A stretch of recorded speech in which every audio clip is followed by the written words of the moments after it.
Welcome to Cipha's Comedy Corner. I got a very special guest with me today. He goes by the name of Capone, the gangster of comedy. It's my good friend. What's up, Cipha? Capone is here because, once again, he's doing the impossible, which is selling out Caroline's on Broadway 4th of July weekend. 7 shows. 7 shows. Now, 4th of July weekend this year falls on the 4th of July is actually on a Thursday. Right. So you have to go from Wednesday till Sunday. Right. Right. Now, I'm going to tell you right now, I've done that show. Right. And that day of, that 4th of July is a bitch. Right. Because the traffic for the fireworks Right. is insane. Okay. So just be ready for that Thursday show to have a late start. Plus, there's black people, so. Right. I mean, I sold out 5 shows for 4 years straight, but 7 shows, you might be right. I might have problems. No, it'll pack out. But the people, I'm telling you right now, Right. the black and Spanish people do not like to adjust for traffic, time constraints. Like, oh, it's a holiday, let me leave early. Nah, I think that's racist because white people have been coming late to a lot of things lately, too. I don't deal with them. Oh, I got you. They don't come to your shows. I got you. No, I actually have a big white following. I have a bag of sunglasses here if you would like some. All right, let's do Just it. for just to get the vibes right. Yeah, So go let's check do him it. out. He got his. What are you doing? For America. Yes, For America. Yes. Team Capone will be at Caroline's Okay, what is from this? July 3rd. Team Capone is a new company I started with new comedians, Right. New actors, new filmmakers and all that. You know, something Yeah. like what you're doing. I think I'm just doing it on a grander level with more people. Something that I'm doing? Yeah, I mean, this is your thing here. This comedy Cipha's corner. Comedy Right. Corner? That's your thing. It's a question mark though. Oh, I got it. If it Corner? don't work. No, my thing is a block. Yeah. I saw some of those guys when you did the April Fool's Day comedy show. Right. So how do you find these kids? How do you find young comedians? Well, technically, they kind of like find me, Right. and I kind of screen them. And when I see a lot of potential, and potential meaning that they got what it takes to become a good comedian, and just need a little help on the edges, a little rusty on the edges, I take them under my wing. And one thing is, you know, being original, being hungry. I love hungry comedians because that's my motto of what kept me going for so many years, Correct. staying hungry. Yeah. And we work it out and, you know, get them on places like Caroline's that they wouldn't be able to get on their own. And I think I've done my part. How many people will be there? How many of your new Team Capone cats? Well, right now I got like 16. 16? 16 cats. No, you don't. Yeah, really. Wow. From Texas to New York to down south. Wow, that's crazy. Yeah, I mean, not everyone will perform. As you know, I break them up into different Wait, categories. they're all 7 shows. here? Yeah, They're all going to they be were on all- sometime this yes, weekend? Yes, sir. Wow. Yes. Is Burpee one of those guys? Burpee's one of those guys. Burpee is the truth and the Yes. future, so definitely look out for him. Derek Keenan, who worked with you before, Right. definitely the He's the one truth. from Texas. Yes, to Texas. sir. He's Yeah. dope too. Yeah, so I mean, a lot of the guys, Kenny Wu is from the Harlem, so they powerful, kid, powerful. Wow, 16. Yeah, and it's growing. They're not all comedians though, right? Like there's some of them like Well, most of them are, yeah. there was one comedians, kid that was like a director or something or a yeah, that's filmmaker. Mark. Mark, he's from LA. He's actually he's doing his thing right now. Some people say like young comedians or any young anything, young rappers, young artists, whatever, they get a little annoying when they Right. try to ask you like how to get on, what to do. Yo, play my shit on the radio, blah, blah, Right. blah. What makes you say, you know what, let me take this kid under my wing? Like, did somebody take you under their wing? No, that's why I do what I do. I remember when I first started, you know, we all were new at one point, and I was reaching out for somebody to take me under their wing, and all the cats that was somebody in the business at the time didn't give me a chance. So I pretty much feel that, and I said it, whenever I make a name for myself and become somebody, that I will always reach out for talented potential That's dope. people in the business, and I've been doing it for years. Yeah, you put other people on. Kevin Hart was one of my dudes that I put took Kevin Hart to- on. Yes, I mean Kevin Hart. I will say this: Kevin Hart has made a name. He's probably one of the hardest working young cats that was in the business at the time. And the first, There was a moment where Yes. he's like, "Can you put me on this stage?" nah, on and this he didn't come out like that. Well, Kevin was he was the first guy one of the first guys that I put on a prison tour. We were doing tours in Sorry? prison. We were doing tours, comedy tours in prison. And Kevin Hart was one of the guys I took under my wing and took him to the prison sites, and we did the tour. And also we did Paper Soldiers, the movies together, right, from him being seen at Caroline's, which was my show. So Nice. I don't want to make a mistake and say I started his career. This ain't nobody's taking nothing personal here. This is a fucking comedy show. Yes. So, yeah. So that's good. You put him on and a lot of other people Oh, throughout definitely. the years. Definitely. Did you ever, like, who's somebody you asked to help put you under their wing and they dissed the shit out of you? I think the one who hurt my feelings the most was Talent. What? Yes. Who is now like my brother. Yeah, how's that? Well, Talent, I mean, he was honest with me. When I first started, Talent was the man. And he had a young brother under his wing named Rudy Rush. But me and Rudy Rush came out the exact same time. And so I saw what he was doing with Rudy Rush, which was a good thing. And I came up to him. I never forget it. I was like, yo, I'm a new comedian, and I want to, can you show me the ropes? And he was like, yo, I only deal with one New Jack at a time. Yeah. Damn, that hurt. Yeah. And then how long years later did you become? Well, cool? When I made a name for myself, I can honestly say that Talent came up to me and said, out of all the things that you went through in this business, you finally have arrived. And I just want to be the first one to say, welcome. Wow. Yeah. That's crazy. I never looked back since. What makes you funny? Like, what do you think do you have like a style? Like, let me tell you something. I went to the DMV, right? Okay. Had a little situation with the law. I went to go fix it all up in Jersey, and the one guy recognized me. He pulled me to the front because I was already there for 2 hours. Right. He was like, "Oh, Cipha Sounds." Finally, that saved me another 2 hours. Right. Whatever. They fixed my shit up, and then I was like, "Yo, take my info or give me your info. I'm gonna invite you to my comedy shows." And this other girl that was there was like, "Oh, is my man gonna be there?" I'm like, "Who?" "Yo, the funniest dude in the game." I'm like, "Kevin Hart?" She's like, "No, the funniest dude." I'm like, and she's like, "He's got I always see him." So I'm thinking of people that are like movie stars or whatever. So I'm like, Cat Williams? "No, my funny one, oh, licky, licky, licky." I was like, "Capone?" She's like, "Capone." She's like, "That's the funniest nigga in the game." Yeah. I was like, I mean, he comes through a lot. He does a lot of shows with me, man. That's one dude that shows me a lot of love. She's like, "Only invite me if he's going to be there." Wow. And she like, I mean, she didn't know your name. Right. Retarded, but she loved everything you did. Like, what do you think your style is? Well, one of the things is I talk for people. I say things that the average person wouldn't say, and I don't care. It's funny because even last night I had a conversation about just revamping my whole style. And not to change, but just to broaden it from, because you got to think sometimes, why haven't you made it to that next level? Okay. And you can't blame nobody. Right. So in order for me, I mean, I've been doing a lot of jokes, the same jokes for a couple of years. They've been working. But now I need to revamp and touch different people because I've learned a lot of different things. So my style definitely comes raw. I'm going to always be raw. Yeah. But it's always got to be something intellectual. So, my advice to any comedian, anybody, any radio person, if you got a mic, have something to say. And I just want to make sure that I continue to have things to say. So that's where my style is definitely surfaced. That is, I'm always the type of comedian to have something to say, whether it's about sex, whether it's about children, whether it's about being a father. My new set, I'm a new grandfather. What? Yeah, dude. Young, and it's by my daughter. That hurts. Yeah, out of all this, I got a couple of sons. None of these little weak dick niggas had a baby. And here my daughter, she get pregnant. Jeez. Yeah, so, I mean, I'm happy about the little man. That's my dude, but. Now you're grandfather. Grandfather, yeah. That even grandfather comedy, Capone. Yeah, they call me Glampa. Because I'm glamorous.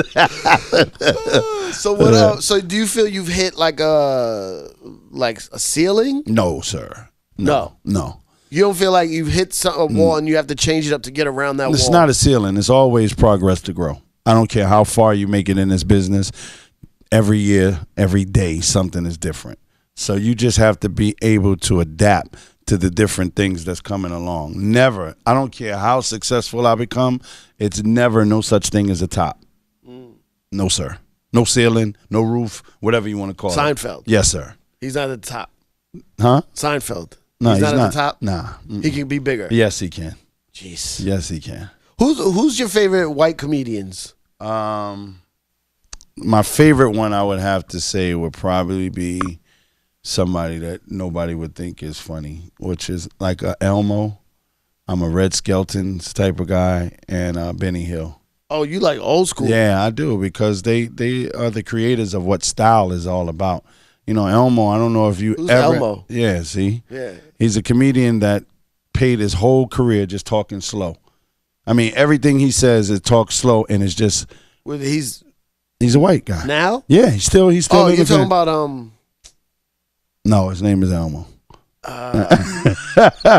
But you know, one of his jokes that I love. He says, "I want to leave you with the last words of my uncle. Truck."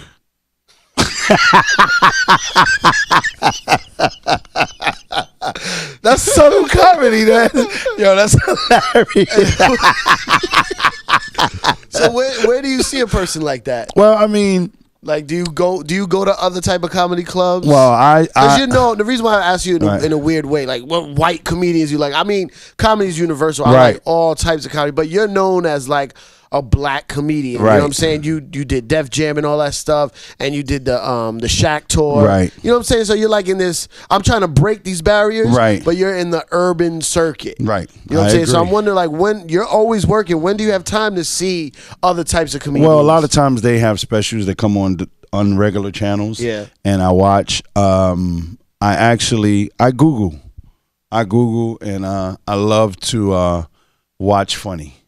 You know, I'm a fan of comedy. I'm a fan of actors. I'm a fan of a lot of different things, and I'm a big fan of originality.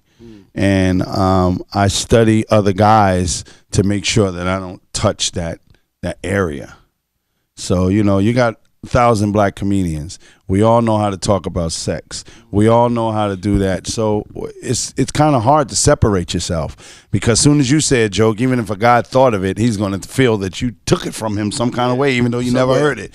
So my thing is, I try to keep my personal perspective into everything that I do. Nobody my else life. could be Capone. Exactly. Nobody. You know, I'm going through things that I never thought. Getting old is not a great thing.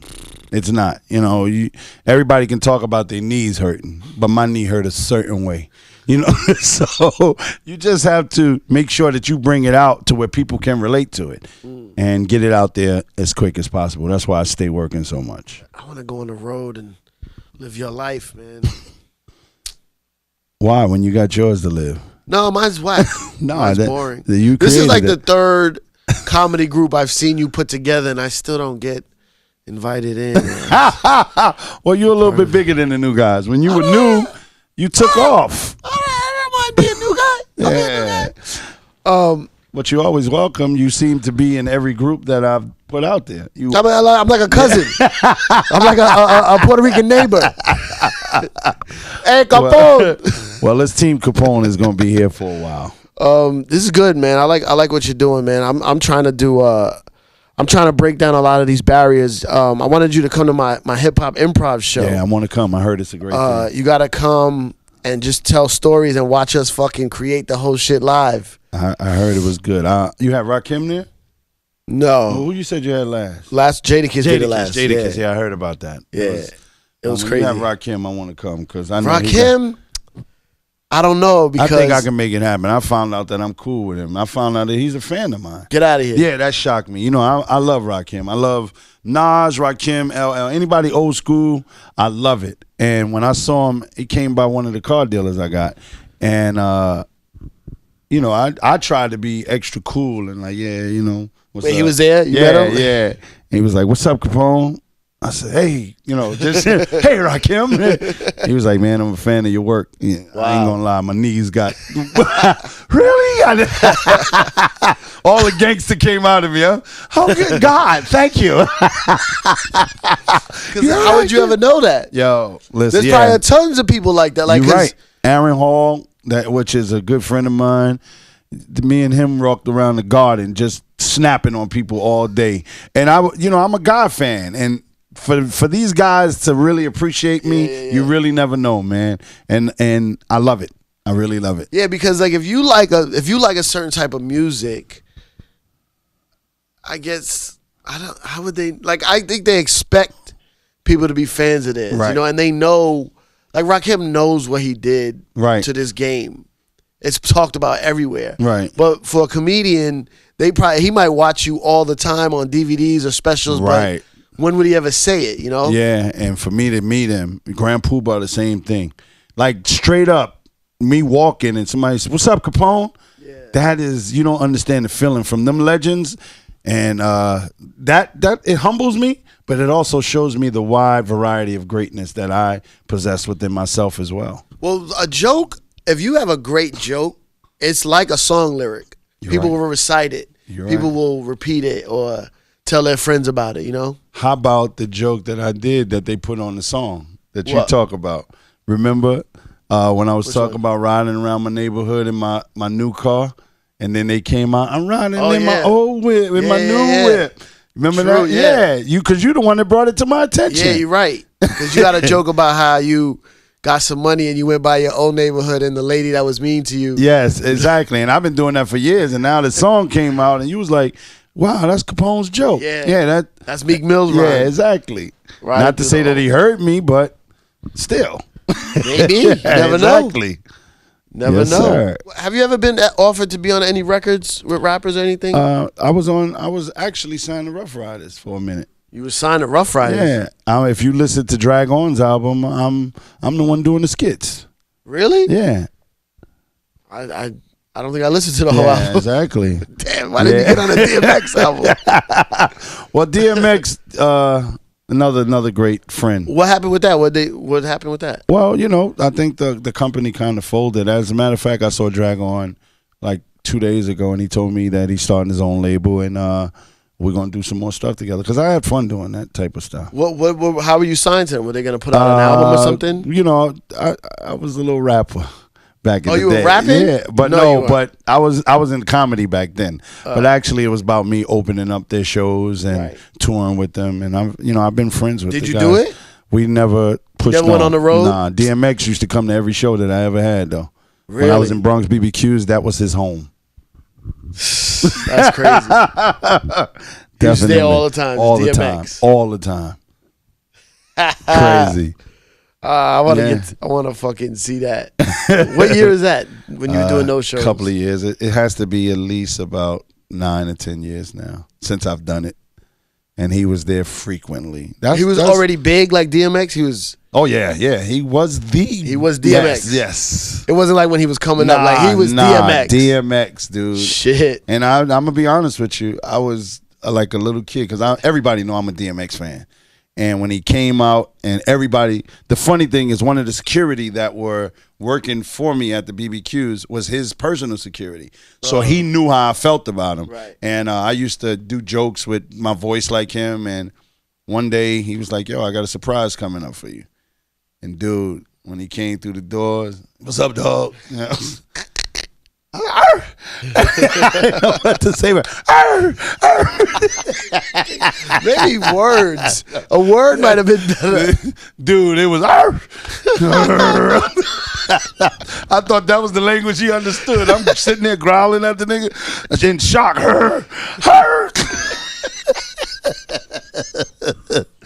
Who's like the biggest person you think you met? Well, that said, the biggest person, the biggest like person. like superstar. Well, you have to realize I've been hosting Amateur Night at the Apollo for over 10 years. Everybody came through there. What do you mean?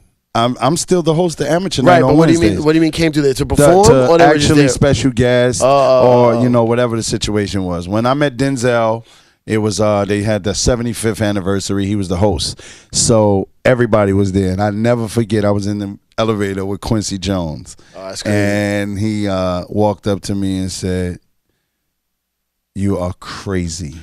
After you performed? Because I opened up the show. Right, so he saw said, you. You were crazy.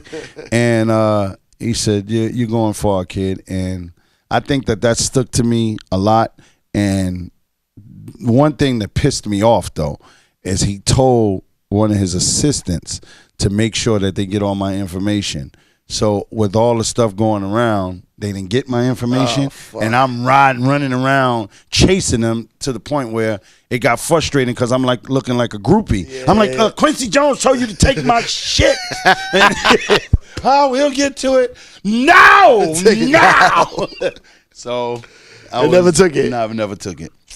That happened to me once. I was DJing in London, right, with Tim Westwood, and there was an Eminem and Dre concert in London that night. So they came to our club after their concert. So I'm DJing, right? The club is going crazy. And there's like a VIP above the DJ booth. So Dr. Dre and Eminem are up there because I see everybody in the crowd staring up at them. Right. So then me and my boy Max Glazer, we was murdering it, like killing it. So Dre sent down his dude, Philip Atwell. He's the one that direct all the videos from back then. He comes downstairs with a camera. He's like, yo, Dre said y'all are killing this party. He wants to get a drop from y'all. I was like, oh, word? No doubt. He's like, yo, make sure you get, he said like, like give your info on the drop so I'll have it. So, yo, I'm like, I said everything. Yo, Dre, what up? I'm a fan since NWA. Eminem, what up? I used to sell your independent records and fat beats. We just talking all this shit. We killing it right now. This is because of y'all. Y'all made this happen for hip-hop. Da-da-da-da. So, but you couldn't really hear me because it was so loud. So the guy walks away. The party ends after a riot. People rush in the building to party. Party ends. I leave, and I'm like, I never said my fucking name on the drop. Wow. I never said my fucking name on the drop. Wow. So Dre's probably like, oh well. We don't know who he is. Fucking. Yeah. I might have been on Aftermath. Well, I mean, I feel like even in this business, I get a lot of pressure as being, everybody considers me one of the funniest. Yeah. Like, my man Sway said, I'm in the top 3 no matter who it is. And the pressure that I get, like, well, why you ain't up there with Kevin Hart? Why you ain't the Cat Williams and all of that? And if you don't fall into it, because it took me a long time not to fall into it, you have to just really think about the things that's meant for you and not let the peer pressure from other people's vision get the best of you. Well, I mean, you make a good living. Yeah. You have a great life. And you know what? I sat back and I think sometimes, and I'll be like, do I want some of the pressure that these guys are getting? Because I know Kevin Hart personally, and it's a lot of pressure to stay number one. And not only that, you have to have a strong foundation around you. And me, honestly, I don't have no foundation like that right now. It's just I got a couple of friends and that I feel is there, but I see so many other people coming at him certain ways. And actually, like, my camp is starting to build. I got a new agent, Tamara Gordon. She's the agent also for Shaq All-Star. I've never had an agent. I've had a couple of guys do work for me, but never somebody that was in my corner like that. Why haven't you ever had an agent? Because I know business, and I've conducted all the business that I've got myself. So you did a lot of stuff on your own, and feel you didn't need help. Well, I needed the help, but I didn't feel that the person had my great interest at heart. I just think that it was a paycheck. I'm feeling I'm going through that right now, but sometimes you gotta give up some of the control to go further. Right. Because you can't do everything yourself. I agree with you. And right now, you're sitting here doing an interview, being funny, being Capone. Right. You're not making a business call to get the next gig right now. Right this second. I agree. Somebody out there could be making that call for you. And that's who Tamara is. And that's why I say everything happens for a reason. Because I didn't trust anybody. And for me to work with this woman on the Shaq tour and see how great she handled things, and to have the whole Cold Black behind the scenes type of thing, it was a great feeling. And so I feel that I trust her. I feel that she has my best interest at heart. And she didn't take on a lot of people. She took on some good people that are really good, like Tony Roberts, Michael Blackston. And, you know, these guys have been in the business just as long as me. And for all of us to feel the same way about her is a big thing. How much of your personal life comes into you not wanting to work with certain people? Is that like something from your childhood? Well, trust. Like, is it growing up in the hood? Like, well, you know, I was a drug dealer. So sorry? I was a drug dealer back in the days. Okay. You were too. Not me. No, you never? I sold weed once. That's a drug dealer. Anyway, so I sold one bag of weed, yo. You're still a drug dealer. You marked. If you'd have got caught, you just would have been a one-bag weed selling drug dealer. One bag. Yeah, I had these nickels. No, I had these dime bags, right? And I went to the one kid in school who I know was a massive weed smoker, right? I say, yo, I was nervous. I was like, all right, I'm gonna sell this weed. I'm gonna get some shit. I went up to him with the dime bag. I'm like, yo, I got these dime bags. You want to buy them? He goes, yo, these are good nicks. I was like, fuck this shit. I gave him the weed and quit right then. Wow. Because I'm like, I'm not about to argue with this dude. I'm not a good negotiator. So he's like, he fucking hustled me like, oh, these are good nicks. Wow. Yeah, take the fucking weed. That's crazy. But yeah, it was hard. It's hard. So yeah, you're a drug dealer. Yeah, and so obviously that's that's a business where it's hard to trust people. Yes, and so you know, I guess that mentality stuck with me for a little while until the point where I realized that I am a success story, and not only because I was successful as a drug dealer and not with the money, or I was successful with still living and not being the rest of my life in jail. That is what success is to me. I tried the game, I got out of the game, and I'm still a living person. What kind of drugs were you selling? The good kind? Everything. Selling everything? Everything. How are you selling it? Like hand to hand yourself, or you had like people? I had people. You were like a kingpin of the Bronx. Not of the Bronx, but pretty much everywhere. Everywhere? Yeah.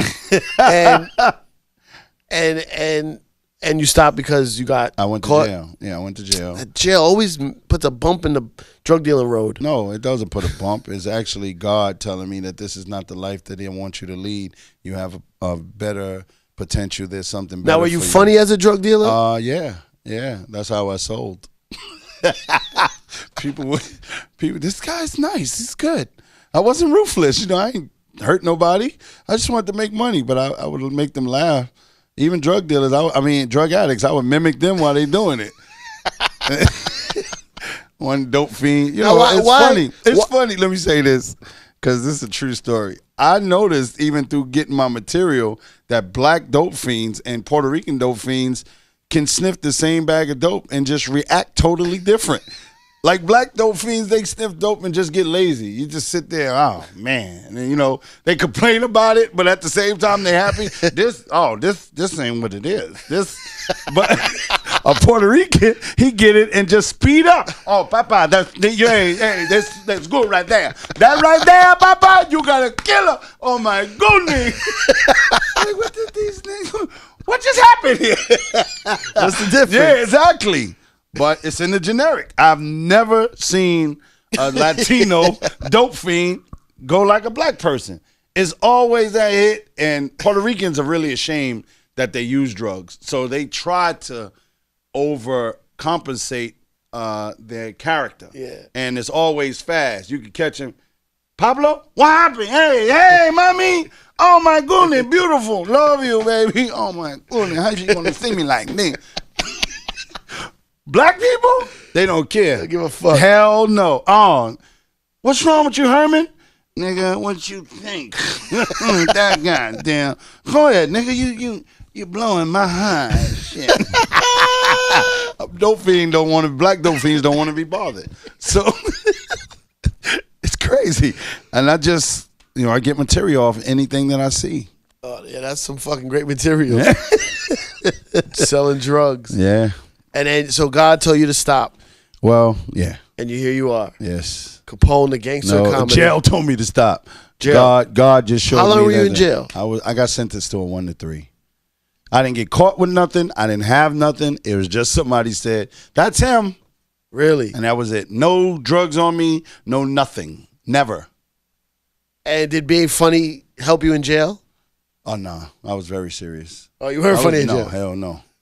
Well, not at all. No, nothing funny? Nothing. No? Hell I thought being funny might save you in certain... No. My knuckle game saved me. Oh. Yeah, I got a good knuckle game. I tell jokes. I ain't no joke. Yeah, real talk. But that, niggas tried it. You should say that to Rakim. Huh? I ain't no joke. Anyway, listen, this is my friend here, Capone, the gangster comedy on Cipha's Comedy Corner. Yes, sir. I don't know. You should change that. Make you sound like you dealing jokes or dealing something.